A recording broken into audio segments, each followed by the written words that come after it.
Hello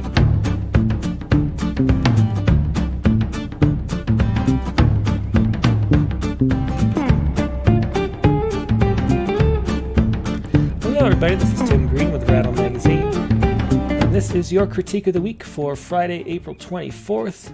Thanks for joining me. As always, please do click full screen if you're watching on a desktop, turn your phone sideways if you're watching on a laptop so you can read along as we do this critique of the week. The goal of these is to give everybody a chance to have that workshopping experience that's so great when you get a chance to have it at colleges. It's really the thing that makes the MFA programs worthwhile, is getting to hear feedback from fellow writers about how what you wrote is landing for them, is kind of what it's all about. And getting to know that is very useful. So let me fix one thing quick. It's a little better. Okay. So let's see. And I should say before we start that we do a drawing for these. If you haven't seen one of these critiques of the week before, we do a drawing and once a month, and we fill out the next month's group of poems. So we have Brenda Herring-Kamarinsky next week, then Noreen Ellis. It's all filled out through May, and then at the end of May, we will do another drawing for the June poets to contribute here. Now today's poet is Ollie Mason, and he mentions he's only been writing poetry seriously for about 6 months. And this is a really interesting. I read both poems. Sometimes I read these ahead of time. Sometimes I don't, and sort of treat them more like a submission, just to sort of let everybody know the sort of experience of encountering it for the first time. But I happened to read Ollie's poems first, and these are really interesting. I think this is we're nearing about maybe 100 of these critiques, and I think. I don't know if we've ever had a submission kind of quite like this, because it's they're very interesting thoughts, and a lot of times the main question is what, like you read a poem and you say, like, what did I learn from this? What did I gain? Like, what experience am I supposed to have? These ones have interesting ideas, and it's just more about massaging them. So let's take a look.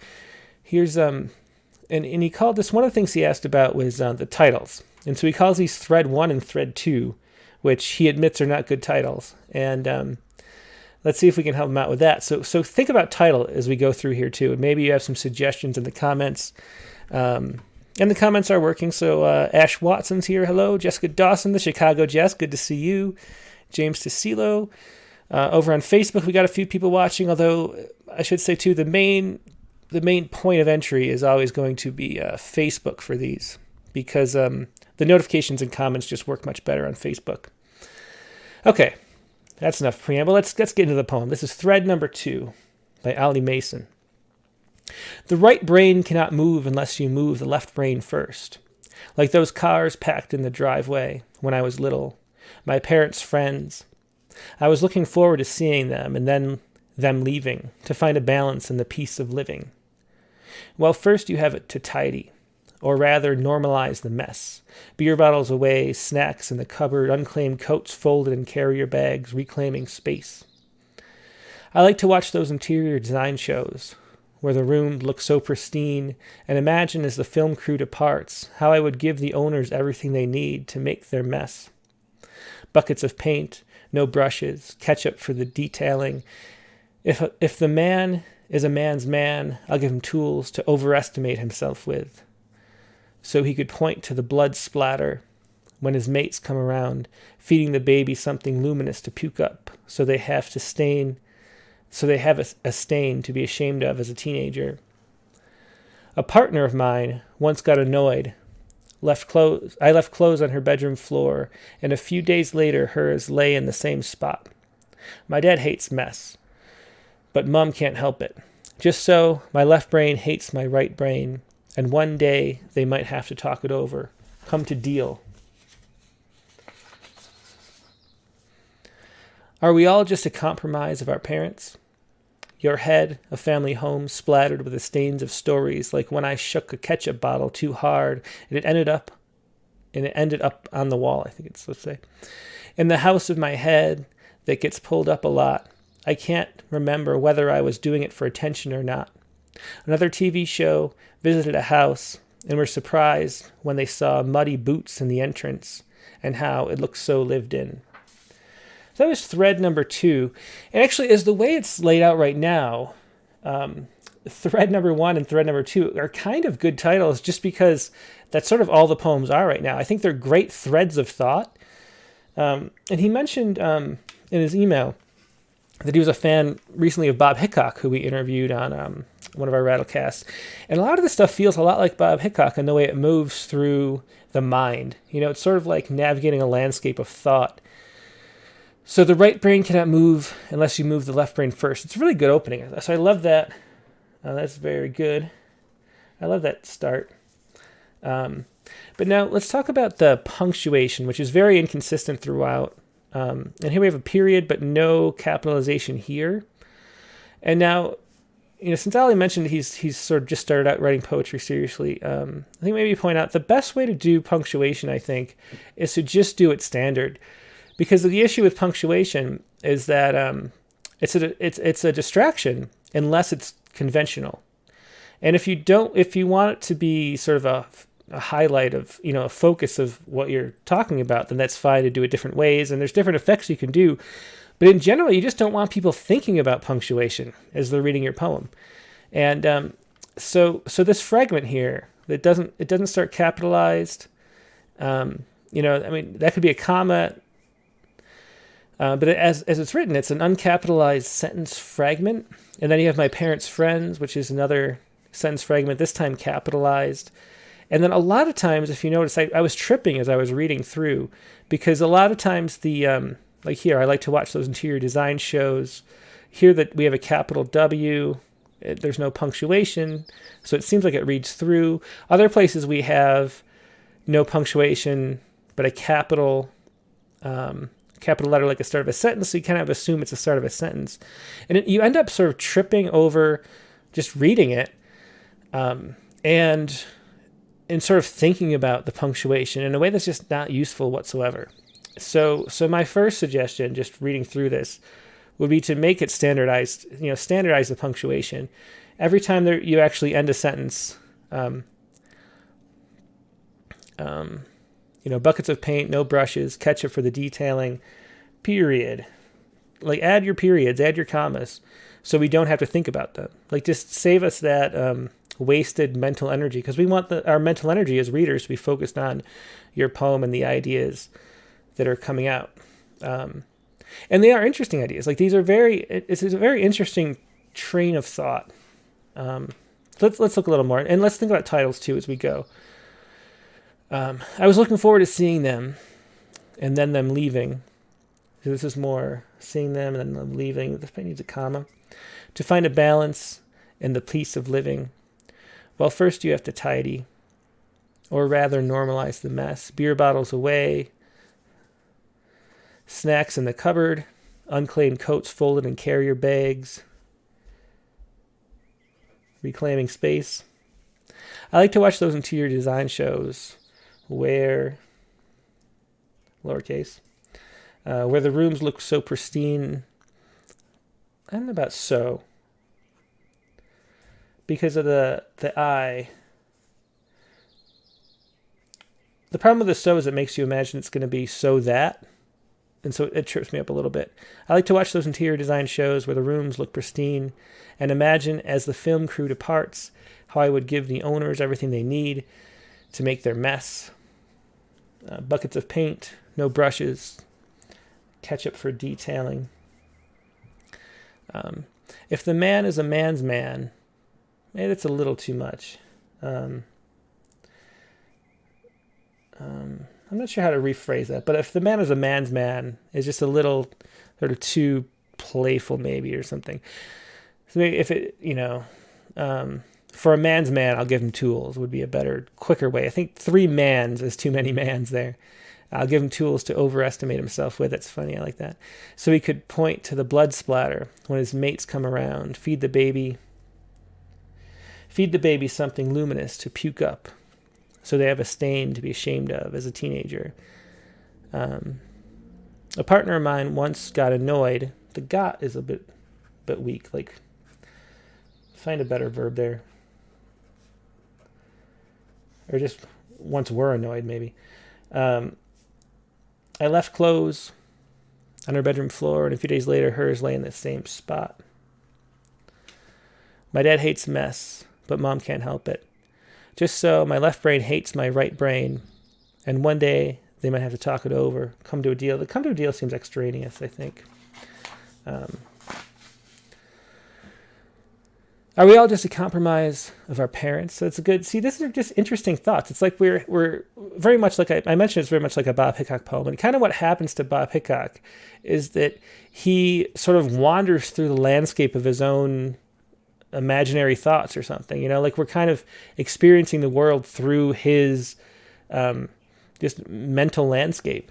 And that's what we're doing here. So are we all just a compromise of our parents really follows this train of thought through.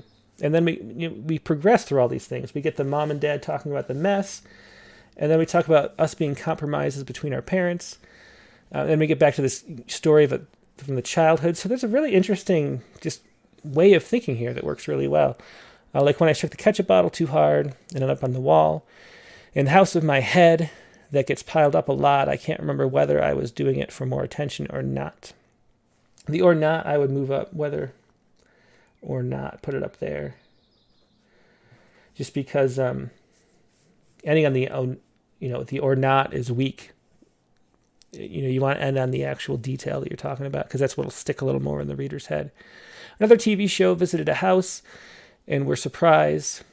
See, here there's some kind of subject-verb error here because it's like the TV show is surprised. So, they were surprised or we or I was. I don't know what's trying to be there, but the other TV show visited a house and were surprised, or I was surprised when they saw muddy boots, or the hosts were surprised. Whoever was surprised, you got to say who because that's just wrong. Muddy boots in the entrance and how it looks so lived in, and I really like this ending. Like that, it's just such an interesting thing to note, and it means so much about, there's an interesting layer beneath this poem. There's real meaning to it, that makes you want to reread it again. But it is kind of sloppy and fragmentary, and like it's the rough draft of your brain's interesting thoughts, rather than a finished poem. So let's talk about the title. Now, my opinion for what a title should do, we talk about this all the time in these critiques, but helping us situate ourselves from the poem is always a good way to use a title. So that's number one. Like the title can tell you, tells us where we are, who's talking, that kind of thing. Jeez, who's talking? And then the other. God, I gotta start writing neater.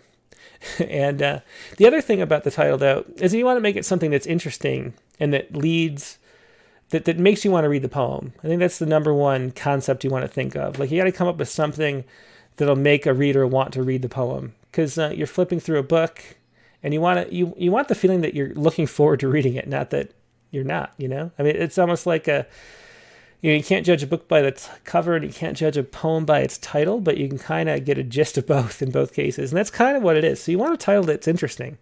And that's your primary thing. And then it can be a useful tool for getting these who, what, why, where, and when questions out of the way if they're not coming up in your poem. So those are the two things I would think about when making a title. Now, since this poem has a lot of really interesting lines and a lot of interesting thoughts that are somewhat disconnected because you're jumping around through your own thought patterns, and I think this is what Bob Hickok does, although we didn't talk about it. We've interviewed him twice now. We haven't talked about it, how he titles poems, but I get the sense that this is what he does, where he'll, you have this sort of stream of consciousness going on.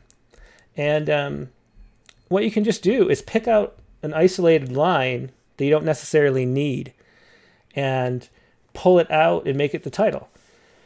So a great title for this poem would be My Dad Hates Mess, but Mom Can't Help It, or Coming to a Deal. Just something that's interesting that you came up with sort of spontaneously in that interesting creative way that's running really clearly throughout this whole poem.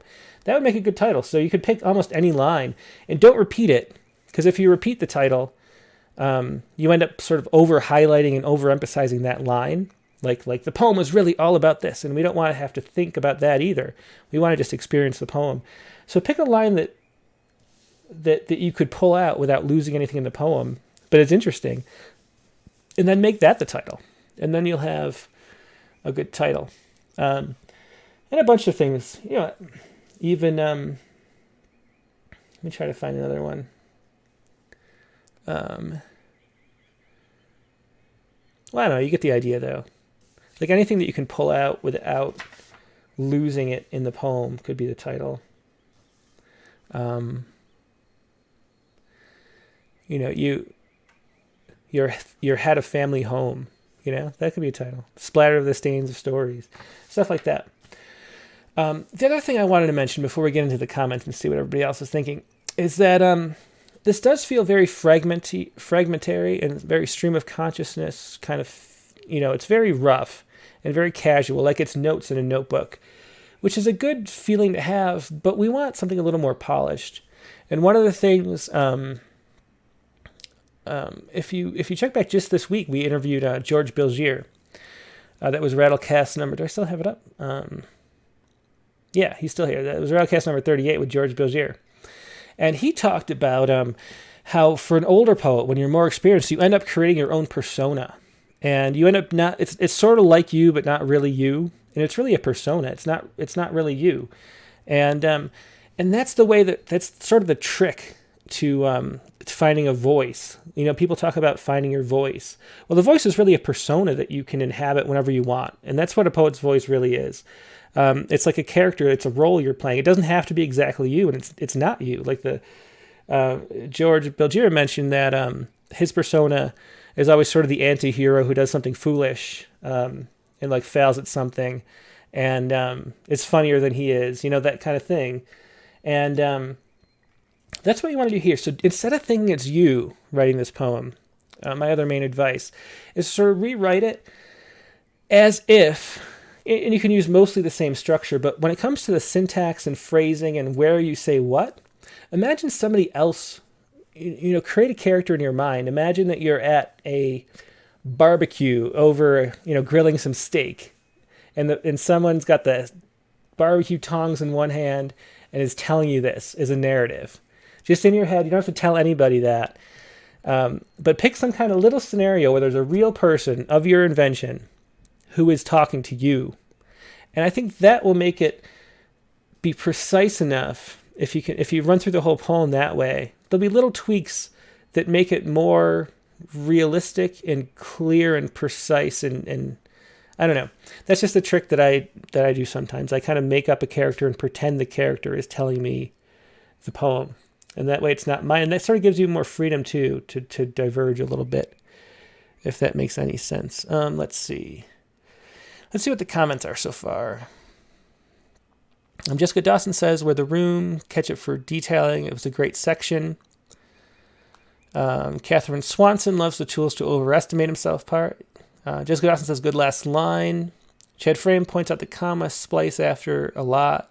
Yeah, I didn't point that out, but that's here. Sean Hines loves the repeat splattering motif.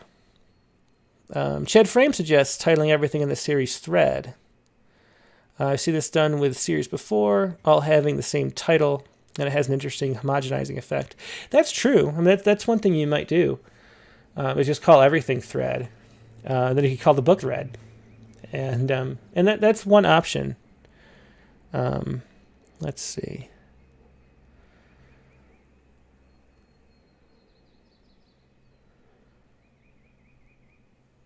So Jessica Dawson questions using the ketchup twice. Yeah, I wondered about that a little bit. She says, this is Jessica Dawson again. She says it was novel using it once, maybe splatter something else. But I think the splattering of the ketchup was sort of foreshadowing the memory of the ketchup from the childhood that came up later. Where was that? Yeah, I kind of had the same thought. And maybe you shouldn't do that. Yeah, I think it could go either way on that. I completely see her point, which I had that thought too, that It weakens the impact of the ketchup story later to have it mentioned before in a separate incident. But if you remember, it's the same. If it's sort of referring back to this memory, then it sort of ties in. So that works too. So maybe, I can't decide. I'm on the fence on that one. Let's see. And Chad Frame says maybe switch to mustard instead. On this part. Oh, thanks. I think maybe you're right. Stephanie Kitty Carpenter says at this line here. Another TV show visited a house and we're, yeah, it's supposed to be we're. That makes sense. They're just missing the apostrophe. We're surprised when they saw muddy boots and how it looks so lived in. Although really, we want to be we were, not we are, right? We were surprised. So I think maybe just missing the word we. So Ollie Mason says he did mean the host being surprised. Since Ollie's here, he can say that. So another TV show visited a house. Yeah, and the hosts were surprised when they saw the muddy boots in the entrance. So that's what you want to do. You want to have, you're missing the host. It's just not clear the way it's with the syntax there. Okay. Let's see. And Pamela Cinecrope says this is the best kind of rough draft. Yeah, it really is. I agree. That's what I was trying to say earlier. There's just a lot of interesting stuff. Let's see. And T.R. Paulson says, I write in form because it helps me get out of my head and find the personality of the poem. Yeah, that's another thing you might want to try to do. If you start to learn and read and write, in form, using form, making this some kind of formal verse instead of free verse helps you get out of your own head in that way too. Because we want the details from your head. We want the freedom. This is the hardest thing for poets to find consistently, I think, is this freedom where you're leaping from one interesting idea to another and not boring us, just frankly. I mean, that's really a hard thing to do. And that's already done here. It's just that it's sort of still so in your head that it needs some cleaning up. So try to think of different ways you can do that, like different frames you can use. And I mentioned using a persona in your head that you don't even tell anybody about. That's one way to use a frame to sort of clean it up. But T.R. Paulson mentions using form. And that's really what formal poets use form for in a lot of the cases. So that's another option too. Let's see. Reclaiming space is another suggestion for a title. Yeah. So, okay. So let's take a quick look at the other poem too. So I think we got this poem knocked down. The other poem's very similar. And it's thread number 1. It's keeping score and seeking answers. So it has a bit of a title, keeping score and seeking answers. And but I wonder why it's called thread 1 still. I think maybe it's because it's a provisional kind of title, but that's what I assume he meant. But we'll see. If there's no such thing as choice, I still need to make carbonara or bolognese, and I've been deciding for an hour. So another very good start. And this is very Bob Hickockian again too. And it's, you start out with an interesting thought and then follow like a bloodhound, seeing where that thought progresses and where it takes you. And so if if you're enjoying yourself following that train of thought and you're actually engaged and interested in your own thoughts and following it where it leads you, then we are too. And that makes for a good poem. So it's a good strategy for writing poems. The business people love choice. They say, if an elephant grows up roped to a small metal stake in the ground, it won't ever run free. I think I would cut... Oh, and you are not an elephant. You have a choice. I would cut these two and just end it there and let us think a little bit about what you're getting at. So in the interest of balance, I found the elephant and asked it. Trunk in the air, it declared, I know I could never leave, but would I chain myself... But what would I chain myself to if not this stake? So I took it away, and his sleep, freed Jumbo, pushed him in the right direction. But the next day, he sticks in my yard and whines at my door, Romeo to his Juliet. I am the one being cruel. I have taken his gravity, and he, like a well-meaning Buddhist, cuts ties and floats off into the lonely sky. Carbonara, then. Well, then perhaps I shouldn't try. Instead of dinner, we should see other people. Maybe careers are more important. I would know if I was a banker or some corporate lawyer. I would quit, chuck it all in like stones at the beach and admire as my life skipped footsteps on the water. And I would slide the knotted tie, leave the shoes behind to be eaten by the sand, follow the footprints to Spain with you. If only I could track the eggshell of purpose like the billionaires did. They keep score with their money.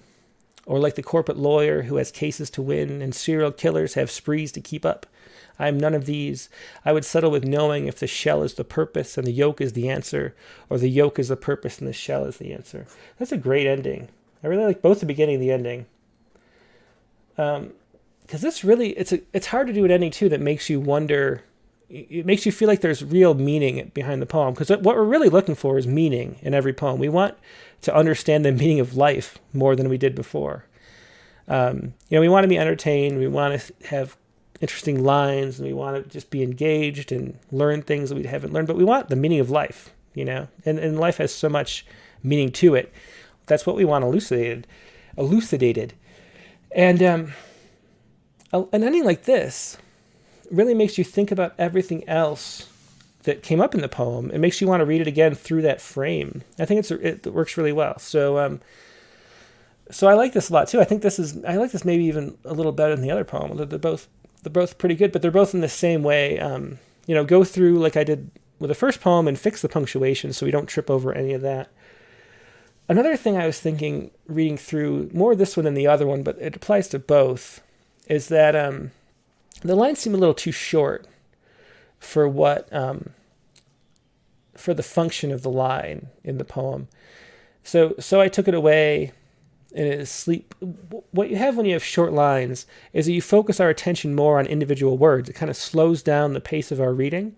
And so we get less in our head and more into the sound of the words as they're sort of being shaped in our mouth or subvocally.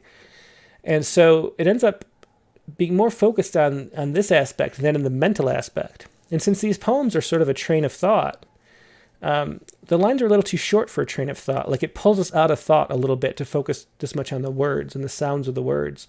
So other people like Kay Ryan with those super short lines, she really wants you to focus on the sound. And it's as much about the language itself as it is the ideas. And it's about the knowledge that language gives us. Here it's more about the ideas. And if you look at a Bob Hickok poem, I keep mentioning this, but it's a similar style. You'll notice his lines are always about this length. They don't get really short in most cases in Bob's poems. And I think that's because intuitively he senses that maybe, is that you want to have the right balance. Like, think of prose where there's no lines is entirely living in your head. It's a form of writing where it's the film in your head that's being generated by the words. And in a poem, it gets shorter and shorter. It becomes more about the body and the voice. And we want to be more in our head with this style of poetry. So you want to keep us there with longer lines.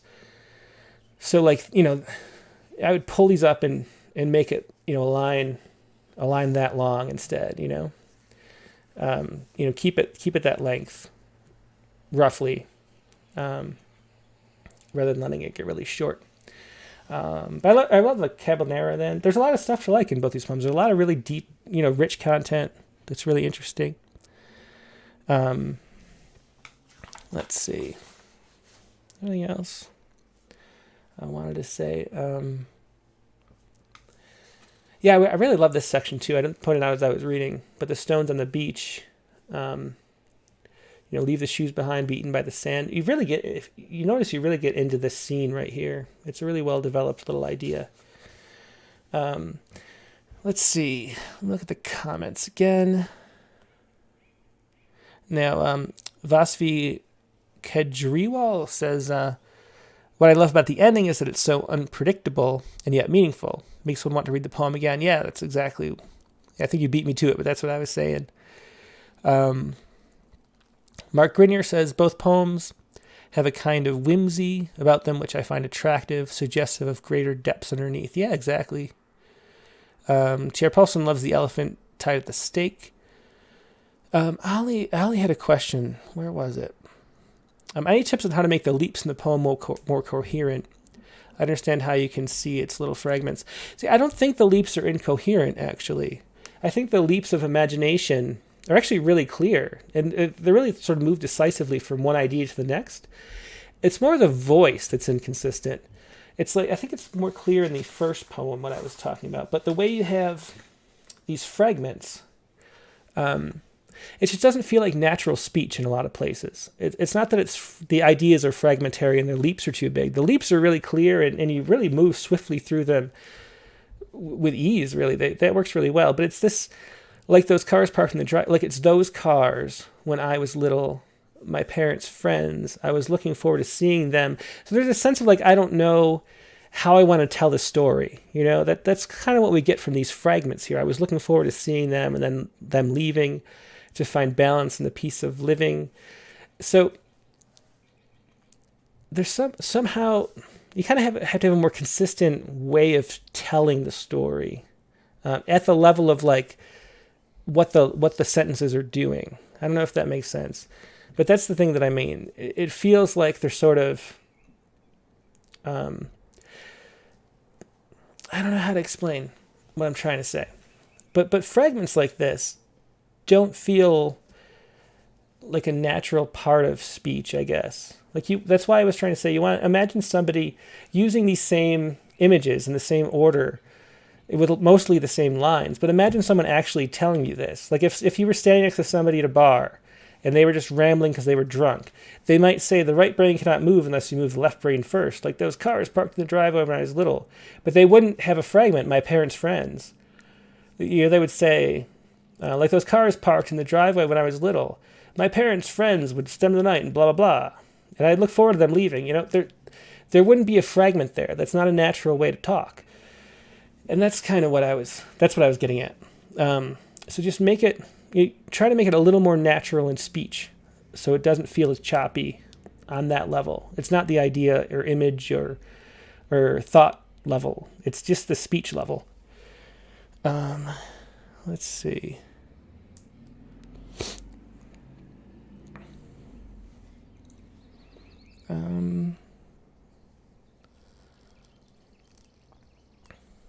Let's see. I think that might be it. Let me look over if anybody. Let's see. Actually, over on YouTube, Jimmy Papa says, I would love to see these poems again after the author does a rewriting. Great potential here. And then over on Facebook, Jessica Dawson says, I know Rattle does a million poetry projects, but I would love to see a segment where we revisit these poems after the author edits them for the critique of the week. Yeah, that's cool. The only problem with that might be that, once you get them edited, you want to publish them somewhere, and so you might not want to repost them or anything. But that's a good idea. If anybody who's been on the critique of the week, if you're still watching this, and if you know anybody who has, tell them to send the poem over after it's been published. And it's been a year and a half that we've been doing these, so in that time, maybe some of these poems have been published by now. So if anybody wants to do that, feel free. And I'm happy to share revisions. And if it hasn't been published and you just want to share your update, consider that an open call. I'm not going to contact anybody directly, but if anybody wants to send me a poem that they've revised since being critiqued here, I'd love to share it and compare the two. So we can do that at the end of a segment or something. But I think that's all. Cindy Botha says yoke, not yoke, at the end of the thread. I wonder why. I didn't notice that. I'm terrible at noticing homophones. I think maybe it's a pun. She's talking about this. Is the yoke, or is it this yoke, YOLK, or is it yoke, YOKE? I think that's a verbal pun. Because it is the yoke of purpose. Let's see. Okay, so I think that's it. But thanks everybody for your comments. I had a lot of fun, as I always do. It's a great break in the middle of my Friday afternoon. Now, as always, we're going to have the open mic show will be this Sunday at 9 a.m. Pacific time, noon Eastern. and we'll go over all the Poets Respond, whatever we publish for Poets Respond this weekend, and then an open mic for any poems you want to share about current events. It's a great way to talk about the news through poetry. And this week's guest on the Rattlecast will be William Trowbridge and his new book. Actually, we have two of his books. I think we're going to read from both Ship of Fool and Old Guy Superhero. Speaking of personas, this Old Guy Superhero, it's kind of funny. Speaking of persona and form, that'll be a good episode to watch for Ollie if he wants to follow that advice we gave him about using a frame, because that's exactly what William Trowbridge does. He has this book, Old Guy Superhero, about this old guy who's a superhero, obviously. Then he has Ship of Fool, which is the other book I have on my shelf of his, which is about Fool as a character moving through history. And both are persona, where he gets himself into the persona. Like he puts his own views in there and gives us those kind of details. But he does it through the lens of these personas. So that'll be a good one to check out, Ollie. But as always, thanks for joining me. I had a lot of fun. Hope you have a great weekend, and I will see you soon. Goodbye.